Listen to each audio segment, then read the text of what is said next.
And that's what this hobby ought to be: pure and simple and basic.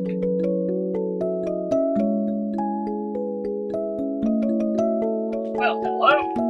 Come right on in. You're at Father Fish.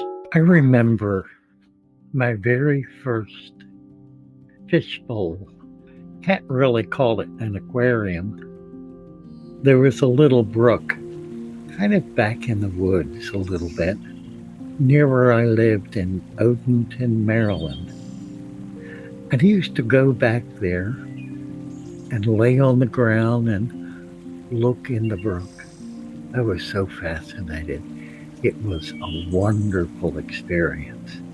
And I would see little fish, and golly, I wanted so much to catch one of those little fish and put it in a jar and keep it and watch it.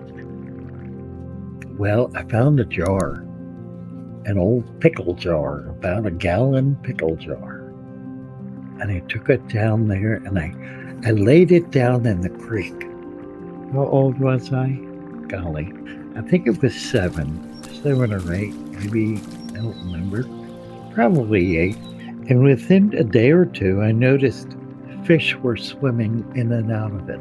So I watched carefully, saw a fish go in, tipped it up, and caught him. Wow.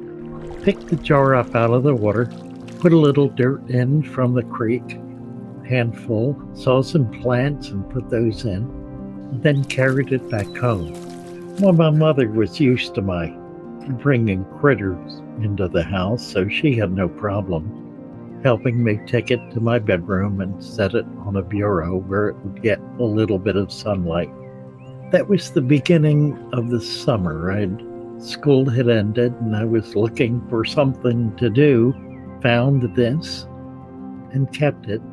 I kept that fish in that jar all summer long.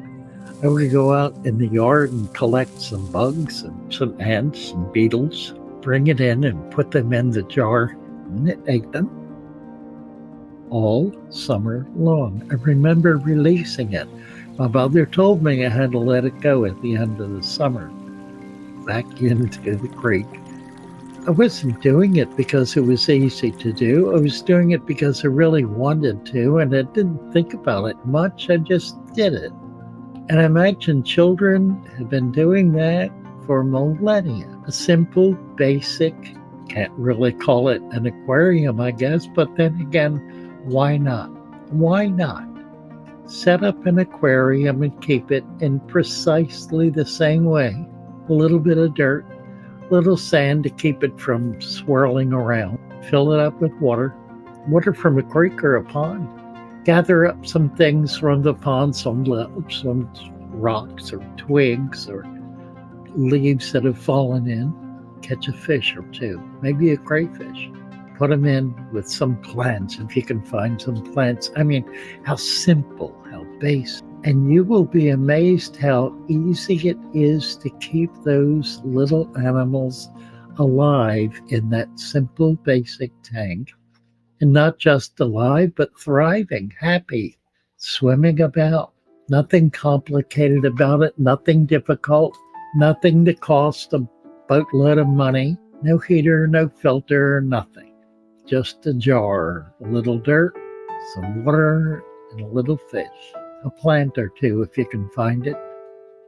And feed it some bugs. Come out in the yard and collect some bugs. All summer long I kept that fish. I learned a lot about it. I watched it eat, learned to feed it, learned to take care of it, and it grew. It was bigger at the end of the summer than it was at the beginning. And at the end of the summer, I took it back to the creek and released it back in the creek. That was my summer adventure. You can do that. You can do just exactly that. There is indeed nothing complicated about this hobby. It is the simplest and most basic hobby you can possibly have. You may want to put a filter in. It keeps the water moving a bit. You may want to put a light on it, maybe a heater if you're going to get fish that require very warm water, but you don't need much else. You just need to be observant, to pay attention to what the little animals are doing. Pay attention to the plants and how they're growing, to the water, to the substrate, to the bottom, to every aspect. Just pay attention, look at it, observe it, watch it carefully, and learn. Learn how to keep it sweet and healthy, clear and clean. Not by getting in there and stirring things up all the time. You never need to do that. But by being gentle and careful and not doing anything that is going to create a problem, like dumping a load of food in. What a terrible thing to do.